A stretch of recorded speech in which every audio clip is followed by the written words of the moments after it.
My name is Sarah, and I'm an AmeriCorps member through Conservation Nebraska's Common Ground program. So just before we get started, I have a few reminders for everyone. So those of you who are online, you have your cameras off and you're also muted, so you can't be seen or heard. Any questions you have, you can put in the Q&A or in the chat section, and we'll do the best to answer them either throughout the presentation or at the end. Additionally, this webinar is being recorded, and if you miss anything or want to watch it again, it'll be posted on our YouTube channel at Conservation Nebraska. Lastly, there's a short poll near the end of the webinar, so if you could please fill that out when we send it. It just kind of gives us feedback for any future webinars we do, and we just love to hear everyone's voice in the community about what we're doing. So I'd like to thank Gus von Roenn for joining us today. He's from Omaha Permaculture for our next installment of the Permaculture Design series regarding water. So thank you, Gus, for joining us. I appreciate it. Well, thank you, Sarah. And I'm very excited to do the next segment of permaculture design here in Nebraska. And I have another PowerPoint for you this month. And I'm going to go ahead and get right into it. And so I'm going to share my screen real quick here.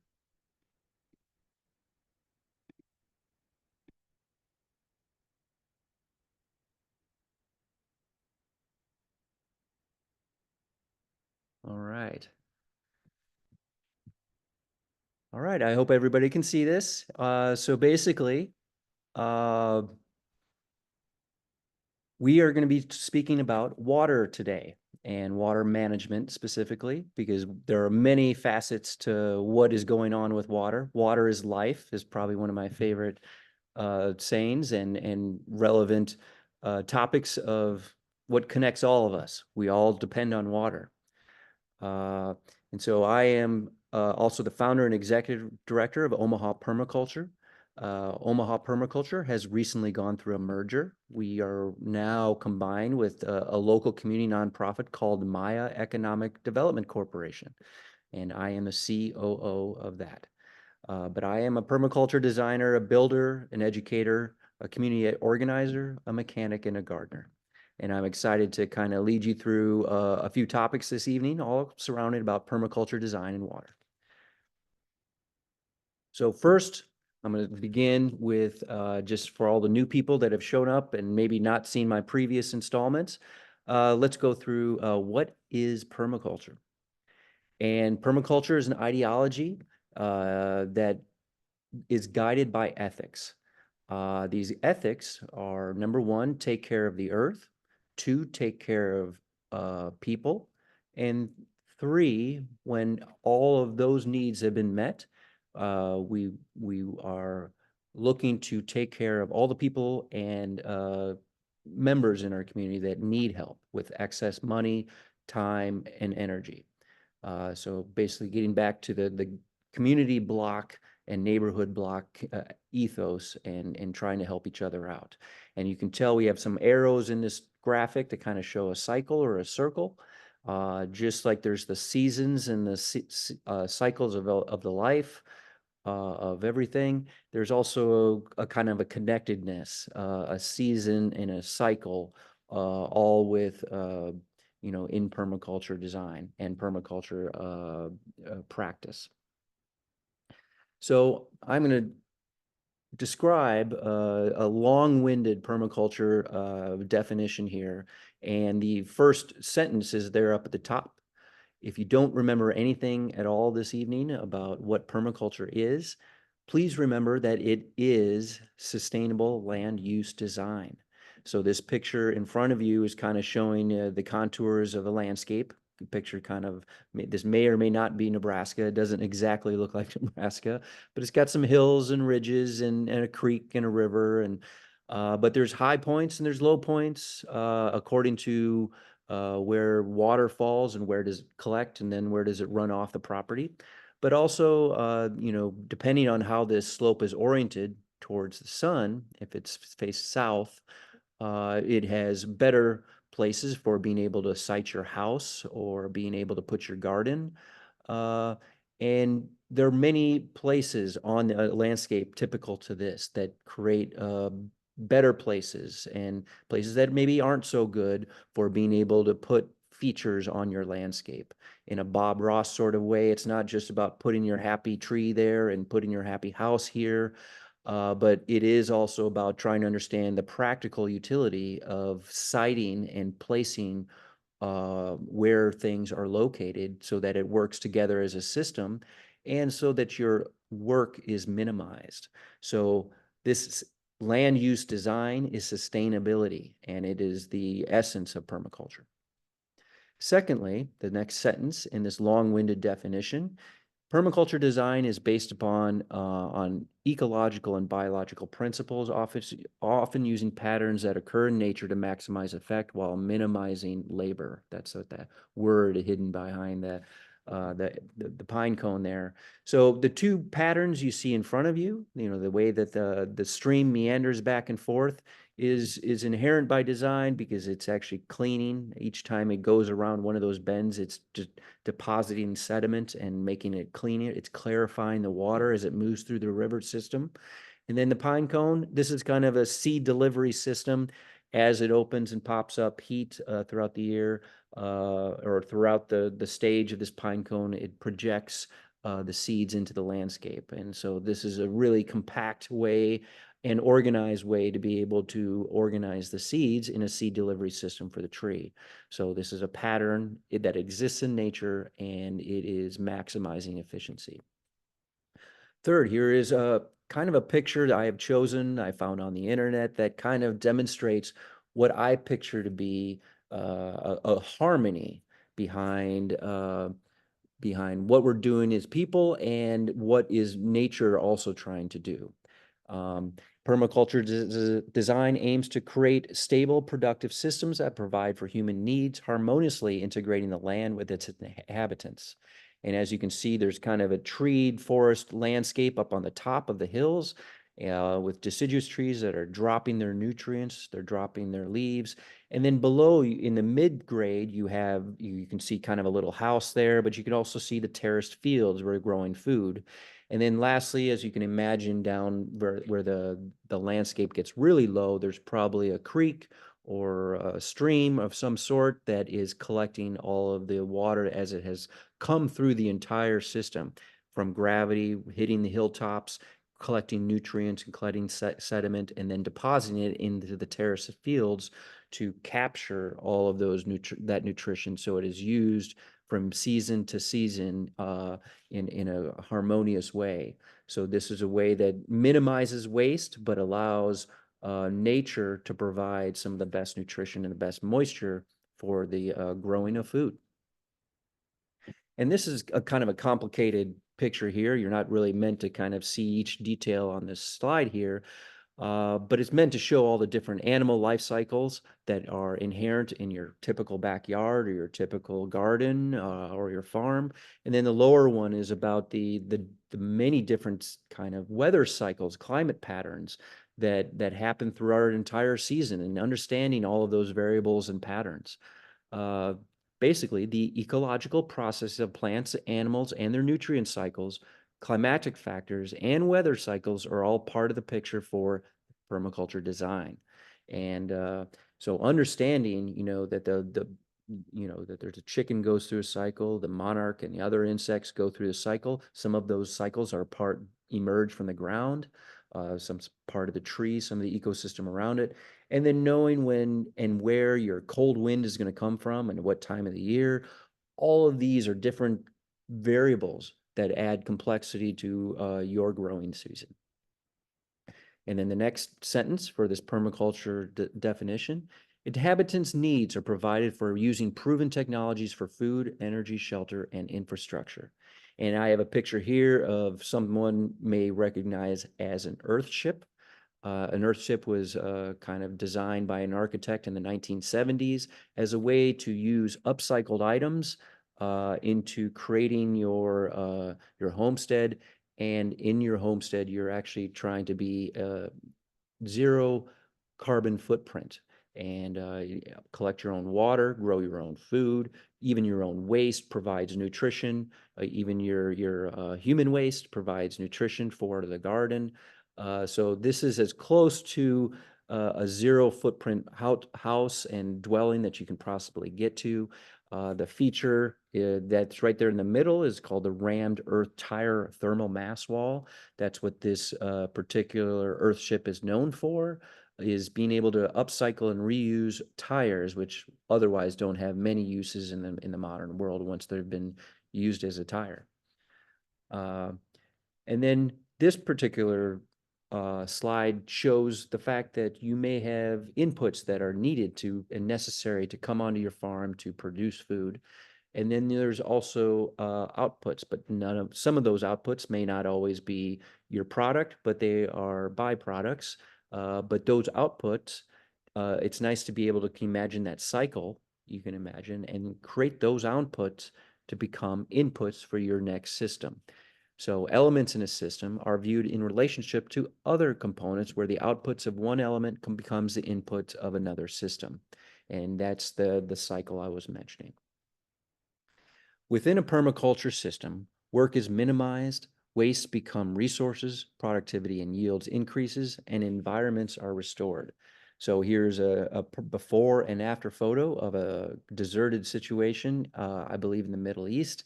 And aside from doing some minor drip irrigation to encourage the first generation of plants and trees, once the system does take hold and the soil recovers and moisture is encouraged and is trapped every time it does rain, then you are able to restore ecosystem through permaculture design.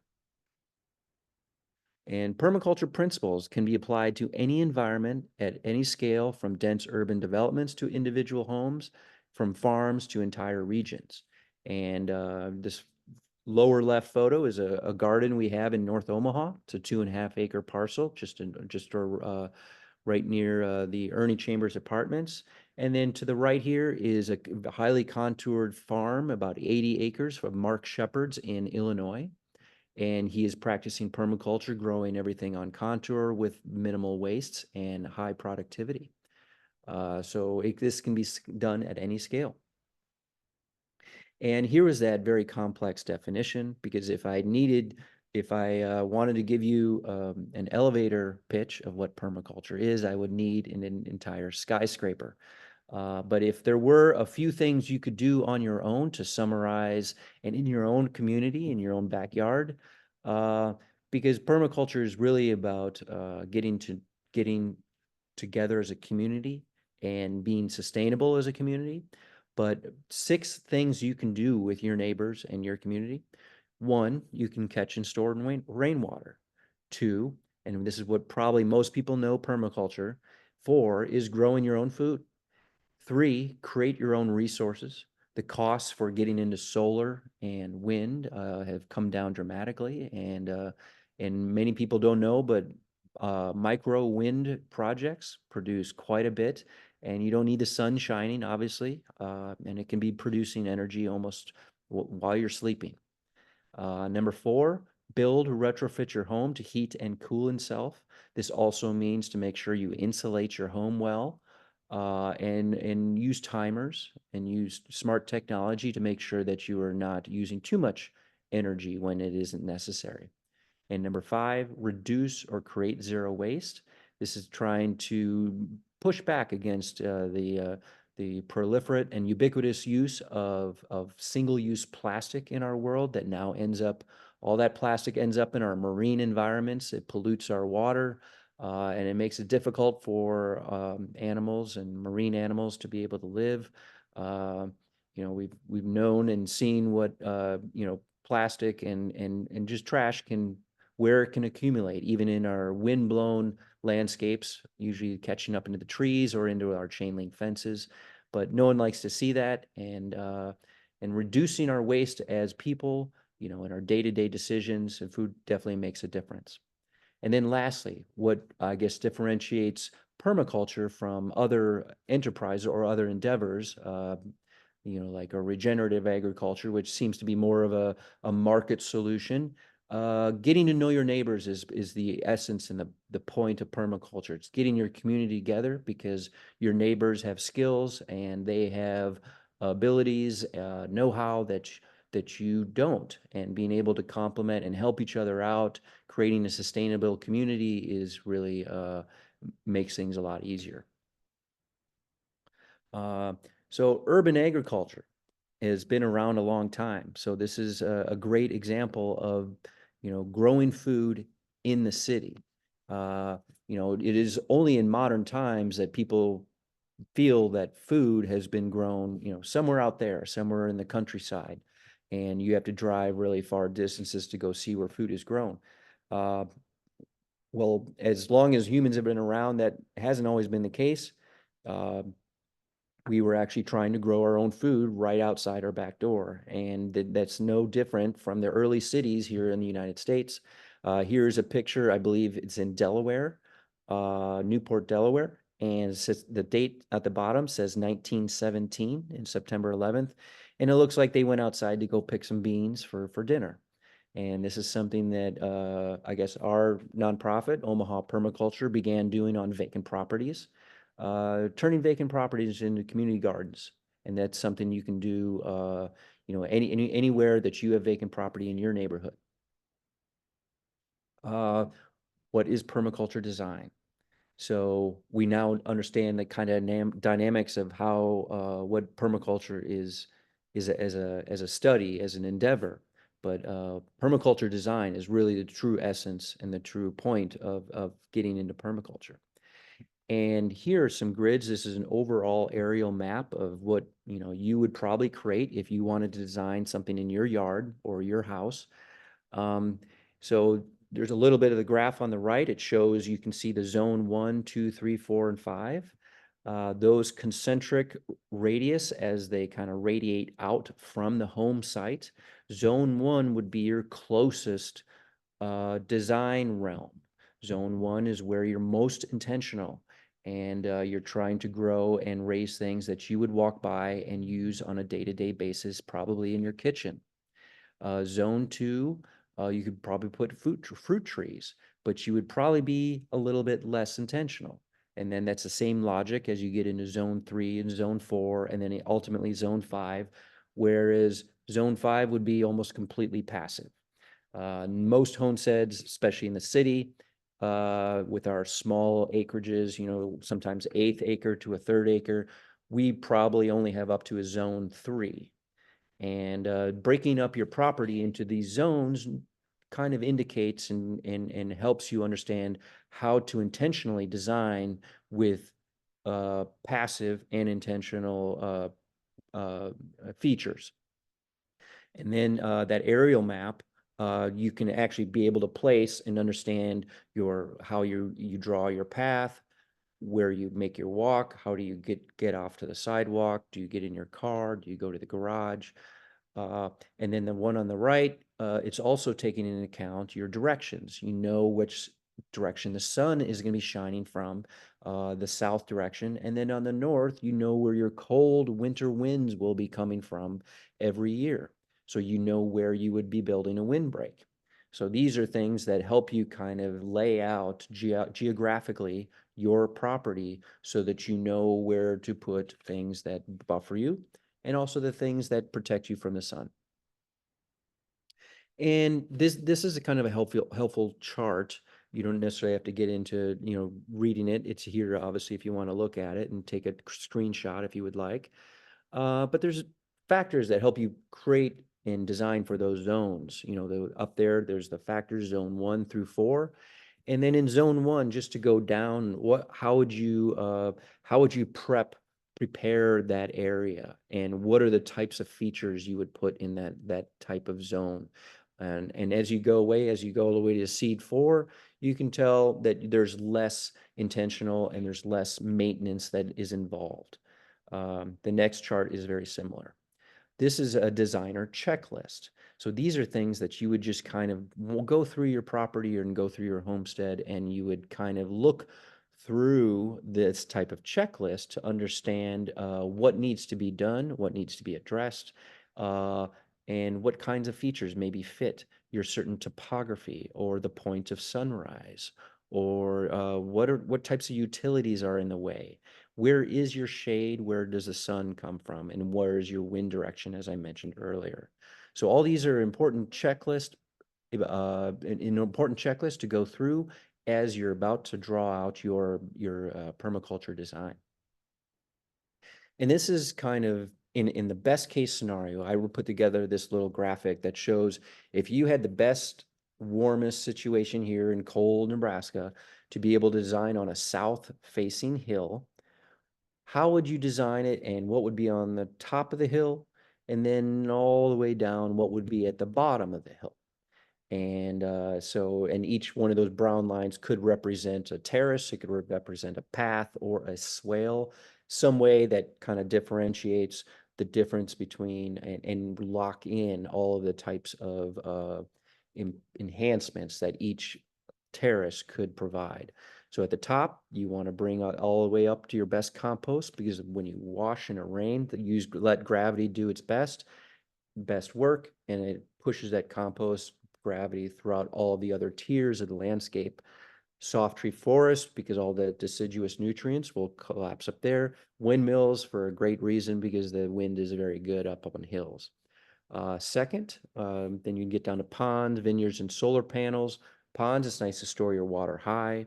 Then you get into your food forest, material stay and main road. You kind of want your main road to be up that high so that it stays dry during a rainy day like today in Nebraska. Notice a lot of our roadways were inundated with rivers. Saddle Creek was officially a creek today, twice. uh, and then you kind of move down. If it's good enough for the home site, it's good enough for the animals, and that's a great place to put your greenhouse in your garden and your the animal shelter.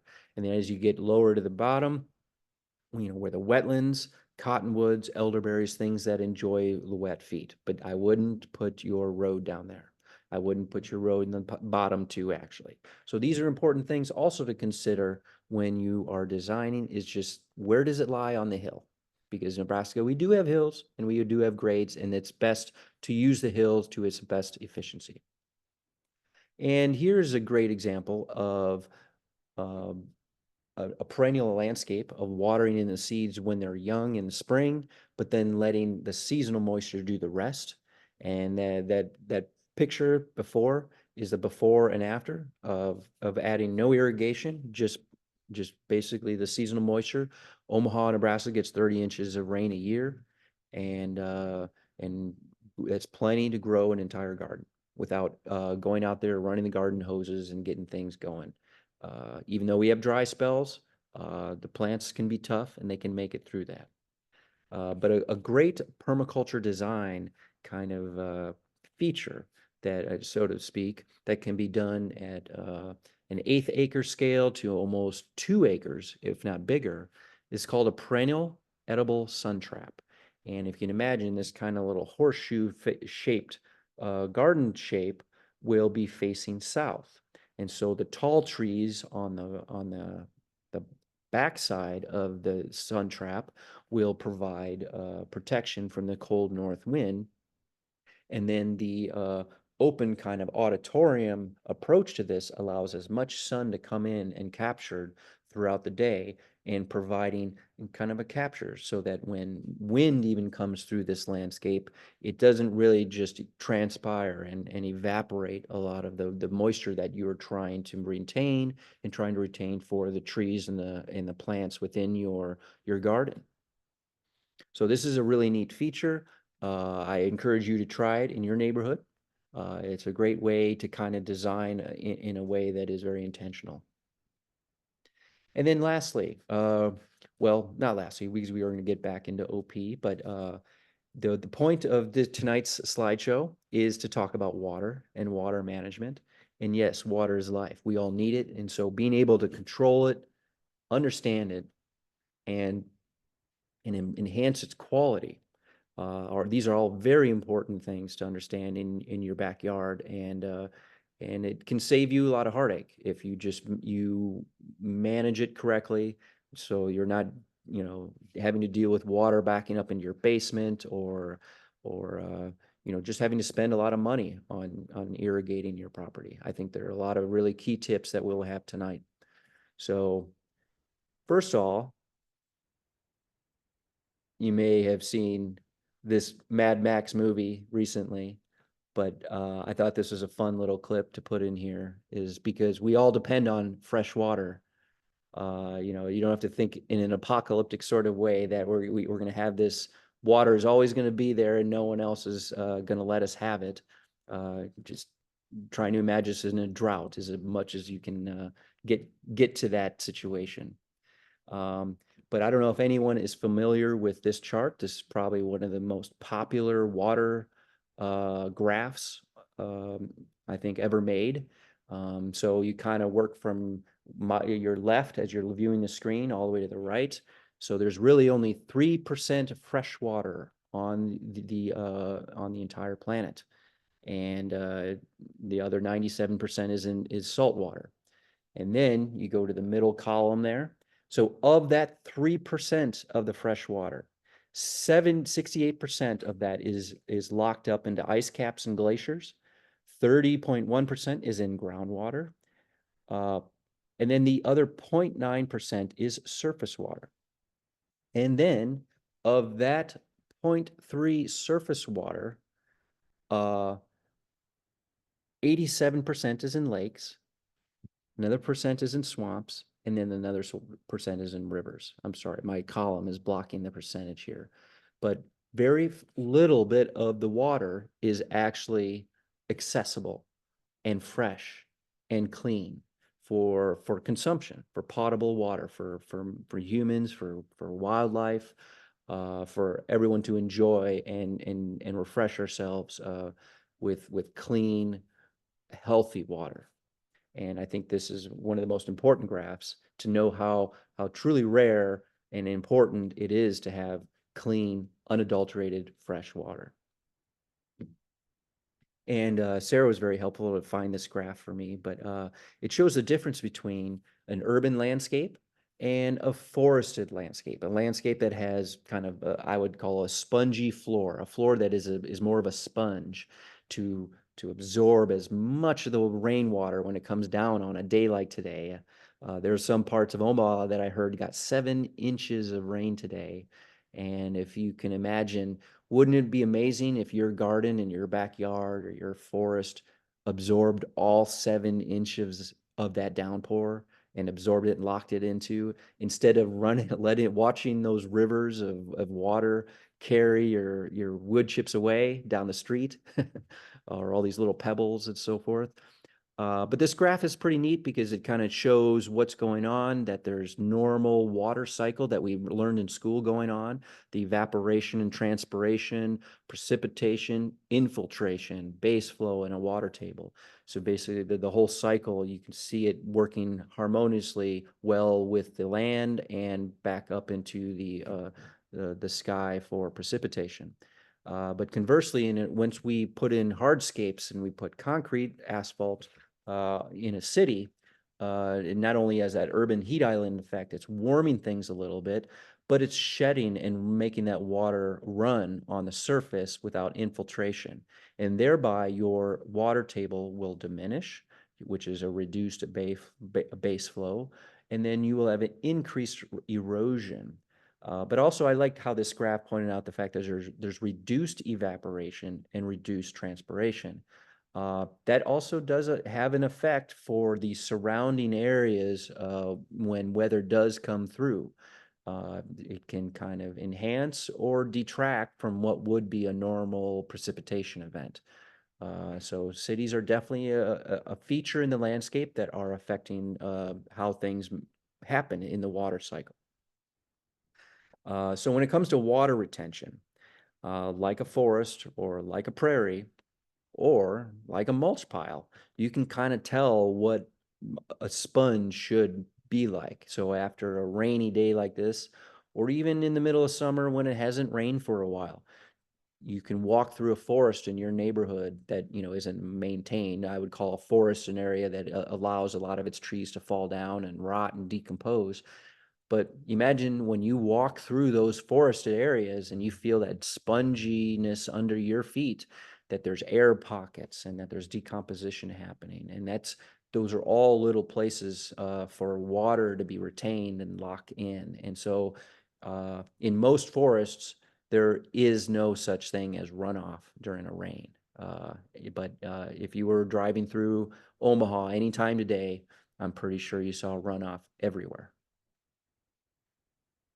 So here's a neat graphic also Sarah found for me that kind of is a more colorful display and not so boring, talking about, you know, the plants and the types of features you can be putting in your landscape sited in a way that is down from your downspouts and gutters. And if you can point them in that direction, you know, you can put your plants and your kind of bioretention areas, you know, in places that are low spots of the neighborhood, or you can put them that make sure that they're just downhill from your house so that they're not obviously backing water back up at your house, but they're absorbing mid-grade between the street and your house. And it also shows you that you can create a berm to make sure that it's holding that in a little bit better.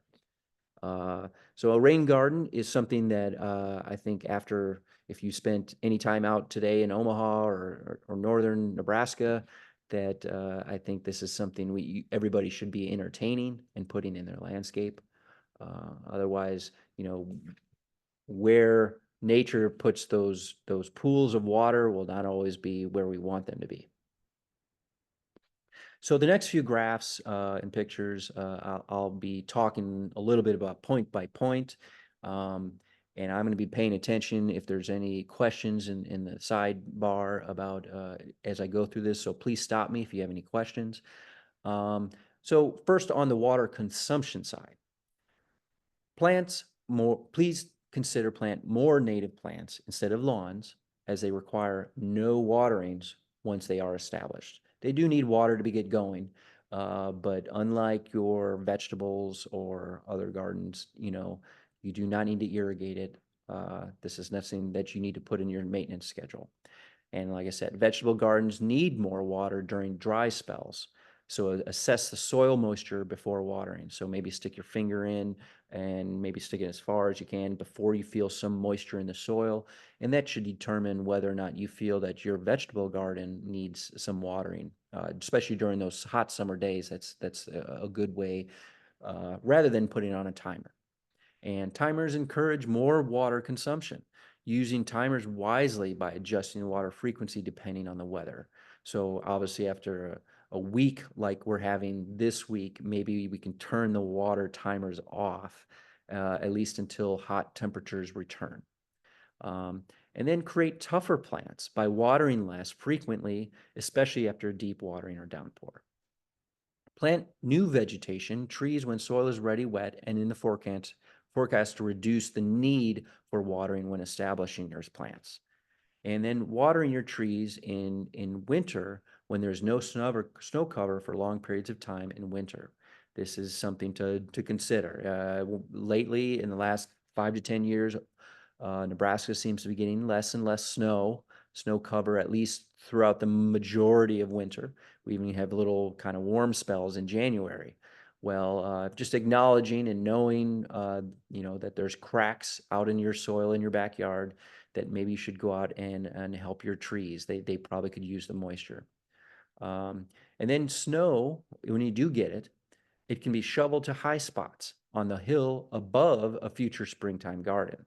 So make sure that you don't have any salt that have been put down on the paved surfaces. But ultimately, if you create a big snow pile and you put it near your area where you know your garden's going to be, or uphill from it, it'll only help your ground and make sure that it's charged correctly for the growing season. And then this seems kind of intuitive, but it's definitely worth mentioning, because don't expose your soil, especially around your plants and trees.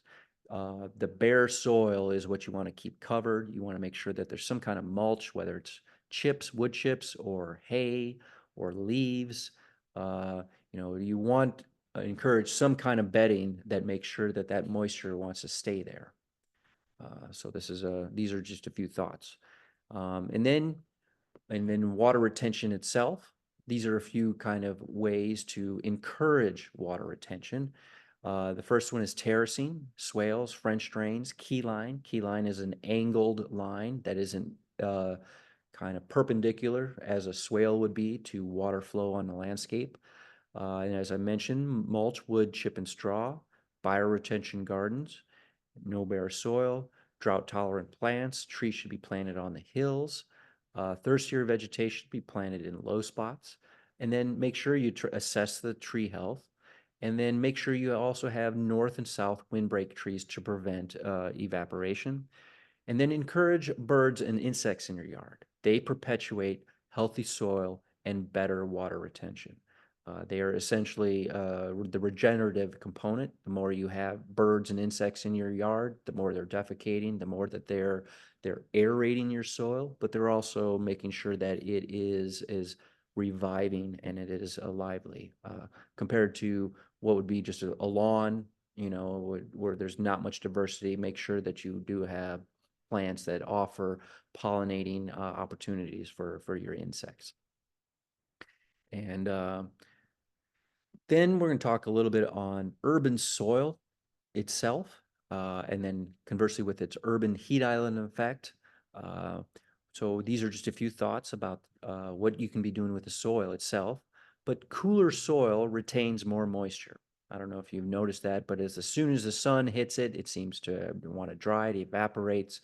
But if you have shade and you're able to keep your soil protected a little bit longer, it will retain moisture longer. And exposed soil during warm temperatures destroy nature's bond, creating hydrophobic soil. So if certain soil has not been seen water in a long time and is allowed to completely dry out, the connection with all of the decomposers and soil's bacteria, nematodes, all of that becomes it becomes a losing battle. It can be restored, but not without some intervention or moments of complete rewilding. Um, and in Omaha, we have mostly clay soils, and that clay retains soil moisture very well, especially during dry summers. And you don't expect that, but a lot of our trees and plants can endure those hot spells because of that clay. The trick is keeping the water long enough to absorb and replenish soil moisture, because one thing about about the clay is that it will easily allow your water to run off your landscapes. So it does need to sit there long enough so that it has a chance to absorb and really wick into all of that deep clay. Next, tree canopy offers longer options for gardens to protect its soil moisture. So the water coming and the rain coming through the trees has a way of slowing it down so that once it hits the ground, it doesn't just run off. And then, as I mentioned earlier, passive low spot rain gardens are better soil retention situations over time, and they are also do better if you have surrounding vegetation. And hills should be forested, as I mentioned, an unmowed prairie with a thick layer of natural or chip mulch. And then terraces and French drains are also great ways. And then now we're going to talk about a little on water access. In the city, water hookup installation usually costs over $5,000 these days. So working with nature, if you're starting your first garden and you have to spend money on water, I would encourage you to kind of start small and know how much your plants that you like to grow are truly need. And then if you have a water bill in the city, sewer service charges are always added, and they are a significant part of your bill. Even if the water is only used for a garden, you're still going to be charged for sewer. And then if you're working on a vacant property, a lot of our organization works with vacant properties that don't have their own water. If you are working with one of these vacant properties and the neighbors are not always willing to help a neighbor gardener collect rainwater or use their own garden hose, I would offer that or I would suggest that you offer to sweeten the deal produce that you're growing throughout the year just to sweeten the deal. And water can be very expensive. And you have to figure out ways to effectively, efficiently water the plants that are in your garden. And some plants, if you ration them, it affects the health of the plant. But if you're trying to grow profit, from your garden and from your farm, this water, being able to use water efficiently is most important. And collecting rainwater is a great idea. However, it has its limitations. If you collect one 55-gallon rain barrels worth, it's sufficient to water 6 to 10 pepper plants during a 2-week hot, dry spell. So depending on how big your garden is and how big your roof is, scale accordingly. And then I've mentioned this a few times, but today serves as an important reminder. Site your garden a few steps above the lowest spots with good drainage, because storm water will be coming through and you want to make sure it doesn't get too wet. And why is water management so important in a permaculture design system? Well, it has a lot of important reasons. It basically allows your property to exist without getting wiped out in a storm. It allows you to efficiently water your plants and a lot of these things. But here's some features that I would make sure that you include. Make sure after today, it's stormwater in Omaha, that you have an oversized stormwater overflow, and it needs to be integrated in the sign, into the design, and it can't be complicated. It's something that just works every single time, and make sure that there are no choke points so that it clogs. If you have an overflow that clogs easily, then it doesn't work very well as an overflow. And so you want to make sure that these weep holes or weep areas, allowing the water to, when the system is full, to shed all of that excess water. And that ends up being one of the most important things to think about. Um, and and also siting so that you are out of that storm water and out of those rivers. That would ruin your day, that would ruin your garden, and you would hate to have to rebuild your soil and rebuild everything after the storm season is kind of mostly past. And if you design your permaculture garden or farm correctly, daily irrigation is definitely not necessary. You will be providing and collecting and holding and retaining that water a lot longer. Um, and then storing rainwater and storing tanks, or storing water in tanks, is something that you should add to your system if you feel it's necessary, depending on the scale. So all this water management techniques are all things you should be thinking about as you enhance and improve your permaculture system. And I have a few last comments here regarding water. Water tanks hidden in the shade stay cooler and don't grow algae and bacteria. And in general, nature wants cold water. Once water, nature, I'm talking about in general, animals, critters, marine environments, colder water does not kind of break the bonds of a lot of uh, the bacteria. In warmer water is just not as healthy and as clean. Warm shade, therefore, is your friend. And then here's maybe a controversial thought, but standing water is good for backyard critters, and they need it, and they need to be able to find it. And you could be setting out a bowl as often as you want, or you could be encouraging a little pond. But in our systems where we mow all of our entire acreage and then just leave little bowls and so forth, we're not allowing much of the system to create predators for mosquitoes. So if you have a full yard that allows kind of the ecosystem to flourish, both with insects and birds and bats and opossum and all the critters that you would imagine in an urban ecosystem, that water is important for all of that, even the standing water. And you should be able to endure standing water in your backyard. I tested this theory over many years with many ponds in my backyard. And while I would definitely see the wriggling little larvae of the mosquitoes starting to gather around, I would also see the dragonfly nymphs, which are really neat. They kind of look like they're straight out of the movie Alien. You can see where they got their inspiration there. But those dragonfly nymphs, they eat all of those mosquito larvae. That's how they grow bigger in the water. So already in those standing pools, we're encouraging a mini ecosystem that is the predator for our nemesis, the mosquito. So basically, we need to encourage some standing water. And I know this is not, everybody is not going to accept this at the same truth, but I encourage you to try it and notice whether or not the mosquitoes this summer are indeed coming as a result of you leaving outstanding water, or is it because we had a wet spring in general? Or is it because there's dew every morning underneath all the leaves in the trees? Mosquitoes will be there, but what we want is all of the predators to be there also.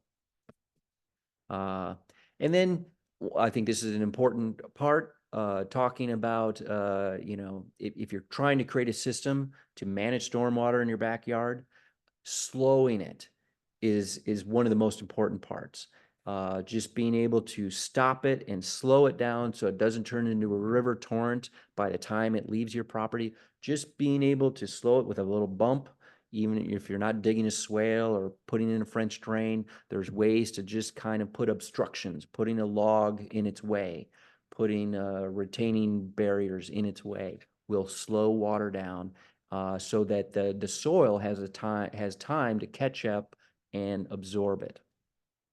And then I had to end this water section with something very important here in case I'm assuming I'm speaking to a Nebraska audience, but we're getting wetter as climate change is moving on.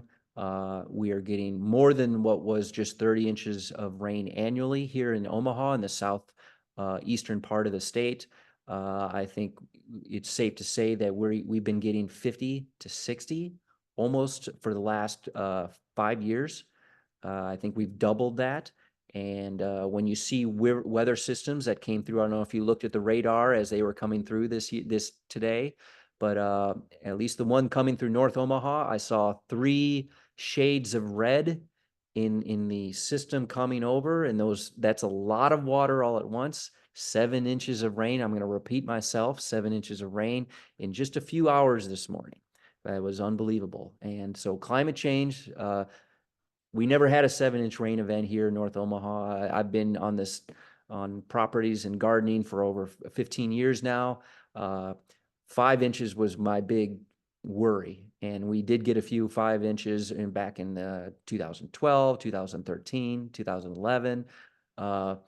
But today kind of broke a new record for me, and I have a feeling that things are going to kind of pick up with this. So water management is going to be important, and understanding how you design your yard, what do you build in your yard, what do you build on your homestead.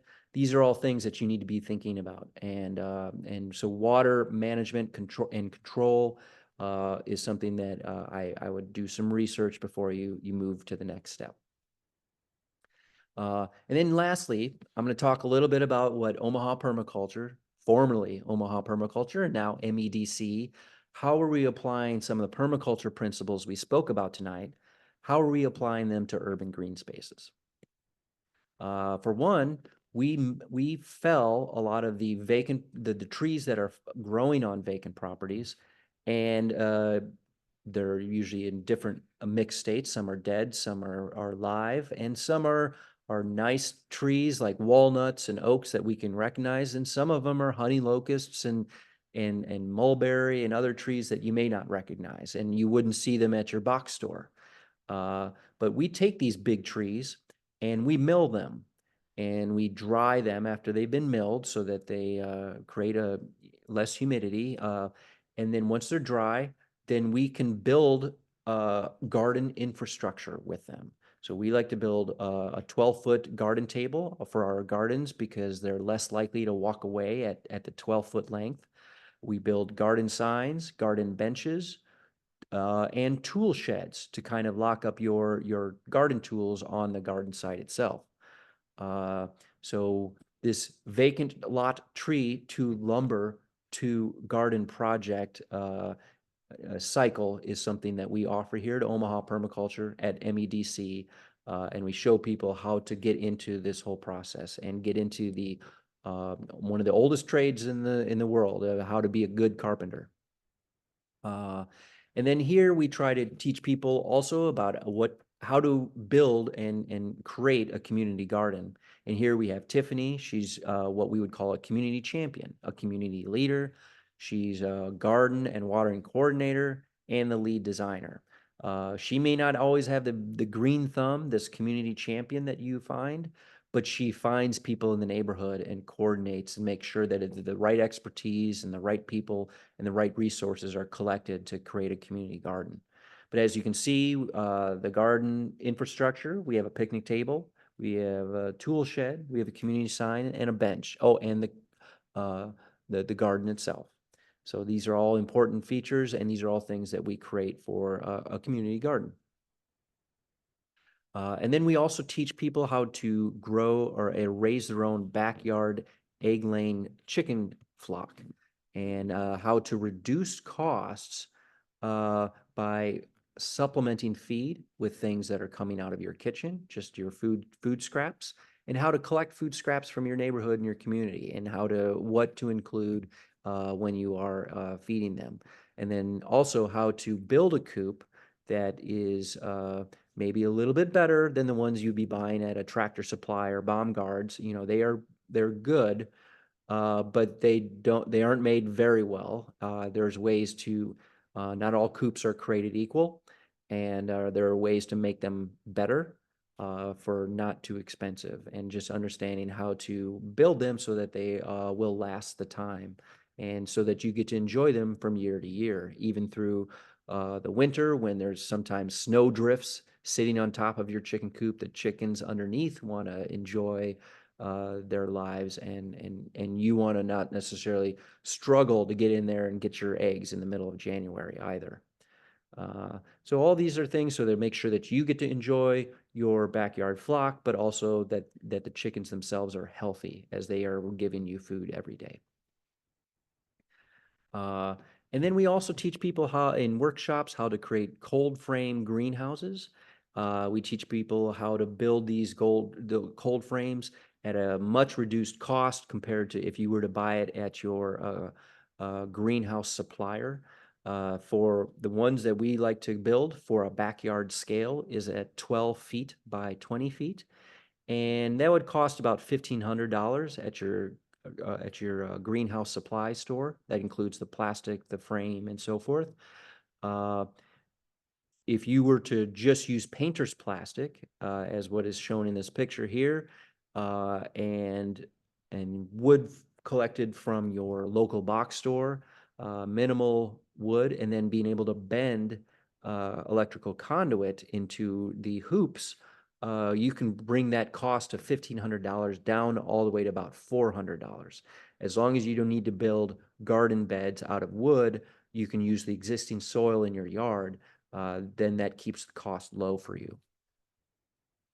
But the nice thing about cold frames, because that's roughly 6 months of the year that we don't have a garden season.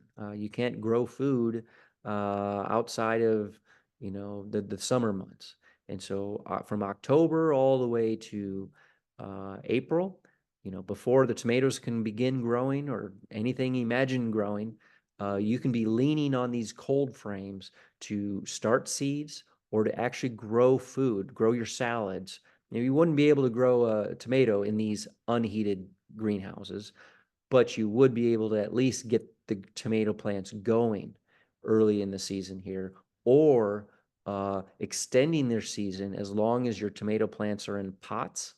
You could put them in the cold frame in October and November, and you would probably be still getting tomatoes for another 2 months. So cold frames are, I think, an essential for anyone that's trying to grow food here in Nebraska. And we will educate you on how to be able to get into it so that you get to enjoy it and it is not difficult.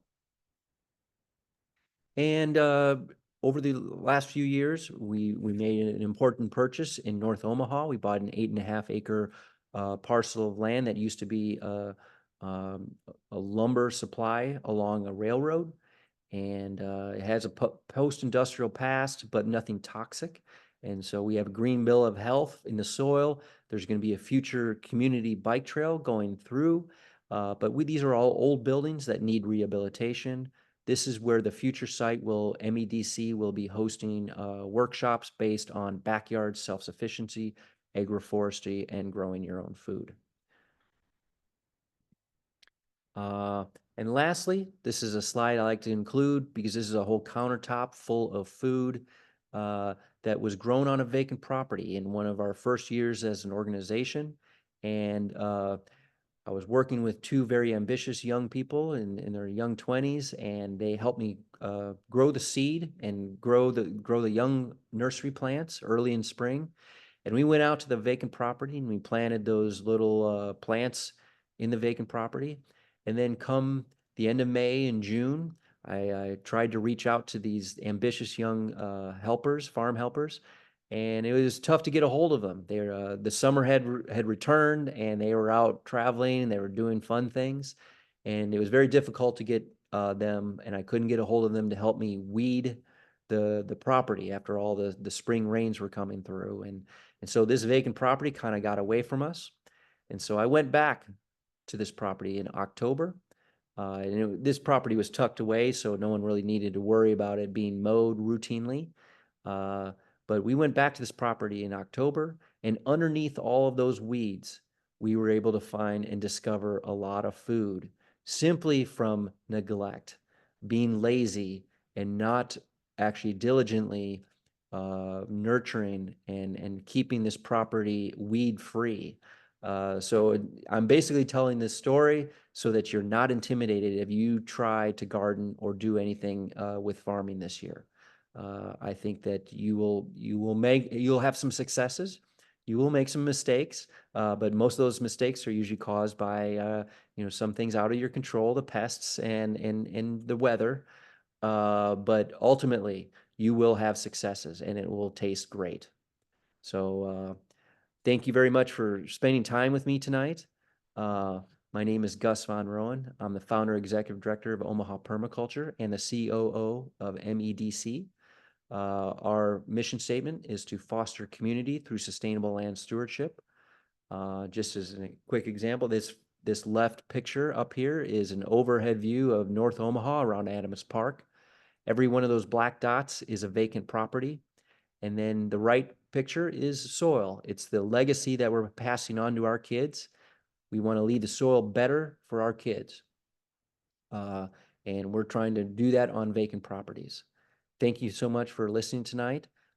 Please let me know if you have any questions regarding water or permaculture design. Awesome. Thank you, Gus. I do have one question to start with in the Q&A from Austin. It's more just related to permaculture in general. He asks first, what is a good pear tree to plant in Nebraska? And then the second half of the question is just asking if you know of any Lincoln chapter permaculture groups. And then Austin, if that isn't something that Gus elaborates on, I will also drop our email for Conservation Nebraska in the chat. So if you or anyone else has like a general question as well, like regarding different groups, you can contact us as well. So. Well, great. Yes, I see Austin's question there in the Q&A, and what is a good pear tree to plant? So I guess I don't want to act like the expert on what's the best pear tree. I've tried many different types of one, the Bartlett's, I forget the ones that I've also dabbled with. I have not had any bad results with pear trees personally. I have come upon neighbors' backyard pear trees that had been there grandfathered in, like for 50 years, and you would think those would be the best tasting pears, but it not always the case. I think that there are a lot of even hybrid ones and ones that are just I encourage you to try a couple. I've seen cultivars that have 5 different pears on the same tree. But ultimately, I encourage you to try what you like, because you would be surprised what you can grow in Omaha. J. Sterling Norton, over 75 years ago, said that this was the best place to grow our food. are fruit in the entire country. And so I kind of agree. We can imagine orchards all the way up and down. And then if there's a good Lincoln permaculture place, the good people at Community Crops are doing great work. I think they generally practice permaculture practices. I don't think they just don't call it that. Uh, I'm trying to think if there's anybody else in Lincoln. But thank you so much for joining me, Austin, and I appreciate the questions. I hope I answered your question a little bit. I'm not the expert on pears. I apologize. Yeah, no worries. And then I have a question as well. Just as someone who lives in kind of a smaller space, what would you say would be a good first step, just because for example, I'm on the third floor of an apartment. I can't necessarily put something like a rain barrel down, but what if I still want to divert and potentially collect some stormwater? What would you feel my steps would be there?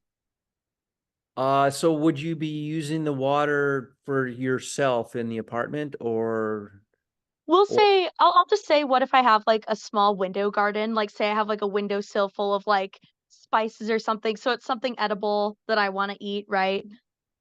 Yeah, sure. So it really would depend on if you're near a downspout that is for that. I would assume you would have to talk to someone with authority about doing anything with the downspout. But the other thing to consider is Mhm. depending on how your overhang is and whether or not you are on your deck or on your patio, if you are rec receiving any angled rain, you Right. could be you could be collecting it in buckets, as open buckets, and that on a day like today, you would have filled a bucket. Oh So, yeah. you know, That is definitely true. Well, yeah, no, thank you. I appreciate that. And like you said, having a little bit of that standing water open obviously isn't ideal to have like a lot or have that be the only source of water, but good to have for, the birds, animals out there. Perfect. Well, I'm just gonna say any other questions, feel free to drop them in the chat or in the Q&A. Otherwise, thank you, Gus. And you guys can also contact Gus. At his email. Would you mind dropping your email in the chat, Gus, for just in case? Yeah, I was like, just in case anyone has any questions that they can't think of right now. But otherwise, yeah, thank you so much for joining us, folks. And Gus as well. It's a wonderful presentation. And yeah, everybody try to stay dry out there today and the rest of the week.